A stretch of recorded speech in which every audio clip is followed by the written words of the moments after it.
예, 안녕하십니까. 김용호 노무사입니다. 오늘은 기간이 끝났을 경우에 갱신기대권에 관한 법률상 이익이 있는지에 대한 판례를 소개해 드리도록 하겠습니다. 결론부터 말씀드리면은 이제 계약기간이 끝났어요. 계약기간이 끝난 다음에도 갱신기대권에 대해서 갱신 거절의 유효 여부를 다툴 법률상 이익이 있는 것인지, 또 혹은 이미 이제 계약을 체결한 이후로 2년을 초과했습니다. 2년을 초과한 이후에도 갱신기대권이라고 하는 이 권리를 인정할 수 있는 것인지, 이걸 다툴 법률상 이익이 있는 것인지, 자, 이게 다퉈진 그런 사건입니다. 한번 판례를 통해서 정리를 해보겠습니다. 자, 이어서 계약직 근로자가 근로계약을 체결했습니다. 2012년도 9월 3일부터 8월 30일까지 계약을 체결했고요. 이 경우에 갱신기대권이 있다라고 전제로 하겠습니다. 갱신기대권이 있는지에 대한 것도 판단을 해야 되는데, 이때는 그냥 법률상 이익을 보기 위한 게 주목적이기 때문에 갱신기대권이 일단 있다 이렇게 전제를 하시고서 내용을 보시기 바랍니다. 2014년도 8월 31일자로 계약기간이 만료가 됐습니다. 그런데 갱신기대권이 있는 거죠, 그죠? 정당한 이유 없이 갱신기대권을 침해해서 갱신을 거절하게 되면 그건 해고가 될 겁니다. 자, 이 근로자가 아니 나는 갱신기대권이 있는데 이거 정당한 이유 없이 계약 갱신을 거절한 거니까 이건 부당해고입니다. 부당해고에 대한 구제 신청을 제기를 하게 됩니다. 그리고 여기에 대한 이제 구제의 이제 소송을 제기하는 도중에, 혹은 노동위원회에 구제 신청을 한 이후에 2년의 시점이 이제 2014년도 9월 2일자입니다. 9월 2일이 이제 지나가 버렸어요. 지나간 이후에 법원에 갔더니 법원 입장은 어차피 기간제 근로자는 계약기간이 2년까지로 제한되는 거니까 갱신기대권에 대해서 다툴 이게 실익이 없는 거다, 소액이 없는 거기 때문에 부적법하다는 판단을 하게 됩니다. 그럼 과연 계약을 갱신한 이후에 2년을 초과하게 되면 갱신기대권에 대해서 다툴 법률상 이익이 없는 거냐? 이게 문제가 되겠죠. 첫 번째 문제, 계약기간이 끝난 다음에 과연 갱신거절의 효력을 다툴 법률상 이익이 있는 거냐? 이미 끝났는데 계약기간이. 자, 그 문제 하나. 두 번째로, 설사 인정한다고 하더라도 2년을 초과하는 경우에는 이 갱신기대권을 인정할 수 없는 거 아니냐? 현재 기간제 근로자들의 최대 계약기간이 2년인데 2년을 초과하는 갱신기대권, 그걸 인정할 수 있는 거냐? 자, 이게 또 하나 문제가 되고 있습니다. 세 번째로, 그리고 이걸 다툴 법률상 이익이 있는 거냐? 자, 이 세 가지가 주된 쟁점이 되게 되겠죠. 어떻게 보이세요? 결론적으로 다 가능하다라고 보시면 됩니다. 설사 기간이 만료가 됐다고 하더라도 갱신 거절을 정당한 이유 없이 하게 되면 그게 해고가 되는 거니까 충분히 법률상 이익이 있는 겁니다.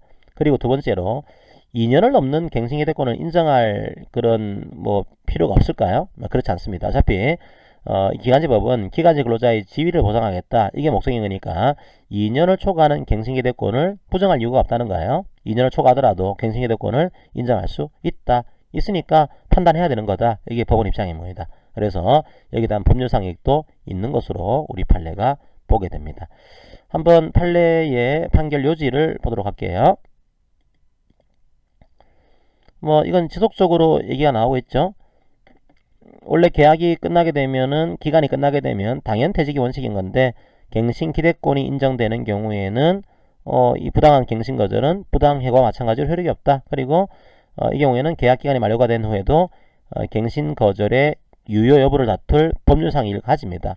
그러니까 기간이 끝났다고 하더라도 어차피 기대권이 인정되는 경우에는 이 갱신 거절은 부당해고가 되는 거죠.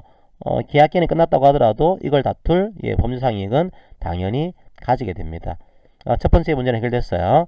정당한 갱신기대권 인정되는 경우에는 이제 부당해고가 되는 거니까, 부당한 갱신거절은 이때는 계약기간이 만료가 된 후에도 이걸 다툴 법률상 이익이 있다라고 법원이 입장을 정리를 했어요. 두 번째로, 그러면 2년까지로 기간제 근로자의 계약기간을 제한하고 있으니까 2년을 초과하는 갱신기대권은 인정할 수가 없는 거냐? 그럴 필요는 없다라고 하는 거예요. 우리 법원의 시각은 어차피 그런 법, 이제 2년까지고 2년을 초과하면은 무기약 근로자로 보겠습니다. 이런 입법 취지가 기간제 근로자의 지위를 보장하겠다, 기간제 근로계약의 남용을 방지하겠다. 자, 이게 이 법의 입법 취지인 거죠. 이런 입법 취지를 고려할 때 굳이 2년을 초과하더라도 이런 갱신기대권을 부정할 이유는 없다라고 하는 겁니다. 따라서 기간제 근로계약이 기간제법의 시행 후에 체결됐다고 하더라도 반드시 그 근로관계가 2년 안에 끝나야 되는 거냐, 2년을 넘게 되는 갱신기대권을 인정할 수 없는 거냐, 뭐 그렇다고 볼 수는 없다. 이거는 충분히 갱신기대권을 인정할 수 있는 거다. 왜 소유이익이 없다고 판단했냐? 이건 판단해야 되는 겁니다. 자, 이게 법원의 입장이었던 겁니다. 두 번째는 2년을 초과하는 갱신기대권도 인정될 수 있다. 이 내용이고요. 그 세 번째는 2년을 초과하는 갱신기대권이 인정되고 있는 거니까 이 경우에도 자, 이걸 다투는 소유이익을 부정할 필요가 없겠죠, 그죠? 이거는 소유이익이 있으니까 물론 갱신 거절에 정당한 이유가 있으면은 거절할 수도 있겠지만 소유이익은 있습니다. 있으니까 판단은 해야 됩니다. 이게 판례 입장이에요. 자, 이 경우에는 원심 판결은 2년까지로 제한되어 있으니까 2년을 초과하는 갱신기대권은 인정할 수가 없어. 이건 소유이익이 없는 거야 라고 했지만 대법원에서는 그렇지 않습니다. 이거는 갱신기대권을 2년을 초과했더라도 인정할 수도 있습니다. 이걸 다투는 소유이익을 부정할 것은 아닙니다. 라고 해서 파기환송한 그런 판례로 이해하시면 되겠습니다. 자, 이번 그 내용은 뭐 갱신기대권에 관한 일반적인 법률보다는 법률상이 소유이익 관련된 내용이었습니다. 정리하게 되면 계약기간이 끝났다고 하더라도 정당한 갱신기대권을 인정할 수 있는 경우에는 부당한 갱신거절은 이건 부당한 해고가 되는 거니까 다툴 소유이익이 있다라고 하는 것. 두 번째로 2년을 초과하는 갱신기대권도 배제할 이유가 없다라고 하는 것. 세 번째로 따라서 2년을 초과하는 갱신기대권이 인정되고 있는 거니까 이걸 다툴 소유이익도 인정할 수 있다라고 하는 것. 자, 이런 내용이 이 판례의 내용이 되겠습니다. 자, 오늘 판례 강의는 이것으로 마무리하겠습니다. 감사합니다.